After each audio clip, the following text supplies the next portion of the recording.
కొద్ది రోజుల క్రితం వరకు ఓ జంపింగ్ ఎమ్మెల్యేను సోషల్ మీడియాలో తెగ టార్గెట్ చేసుకుని అందరూ ఆడేసుకున్నారు. ఆ ఎమ్మెల్యే ఎవరో కాదు, వైసీపీ తరఫున విజయవాడ వెస్ట్ నియోజకవర్గం నుంచి పోటీ చేసి గెలిచి ఆ తర్వాత టీడీపీలోకి జంప్ అయిన జలీల్ ఖాన్. జలీల్ ఖాన్ కొద్ది రోజుల క్రితం ఓ ప్రముఖ వెబ్ ఛానల్కు ఇచ్చిన ఇంటర్వ్యూలో చేసిన వ్యాఖ్యల పెద్ద కామెడీ అయిపోయింది. తాను బీకాంలో ఫిజిక్స్ చేశానని జలీల్ చెప్పారు. తర్వాత ఆయన కామెంట్స్కు కౌంటర్లు, వీడియోను ఆదర్శంగా తీసుకుని ఫన్నీ స్పూఫ్ వీడియోలు నెట్లో హల్చల్ చేశాయి. తాజాగా ఏపీ అసెంబ్లీ సమావేశాల సందర్భంగా జలీల్ మరో సంచలన వ్యాఖ్యలు చేశారు.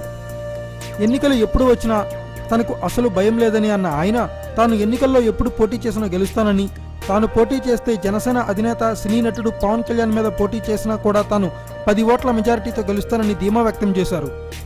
తమ ముఖ్యమంత్రి చంద్రబాబు నాయుడికి వచ్చే ఐడియాలు మరెవరికి రావని, అడవిలో కూడా అసెంబ్లీ కట్టారని కొనియాడారు.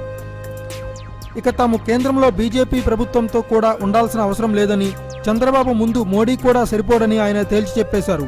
ఇక తనకు మంత్రి పదవి వస్తుందో రాదో తెలియదన్న ఆయన, ప్రజెంట్ పరిస్థితుల్లో మంత్రి పదవి కంటే ఎమ్మెల్యేగా ఉండడమే చాలా మంచిదని ఆయన అభిప్రాయపడ్డారు. ఏదేమైనా మరోసారి జలీల్ ఖాన్ ఎవరికీ అర్థం కాని సంచలన వ్యాఖ్యలు చేశారు.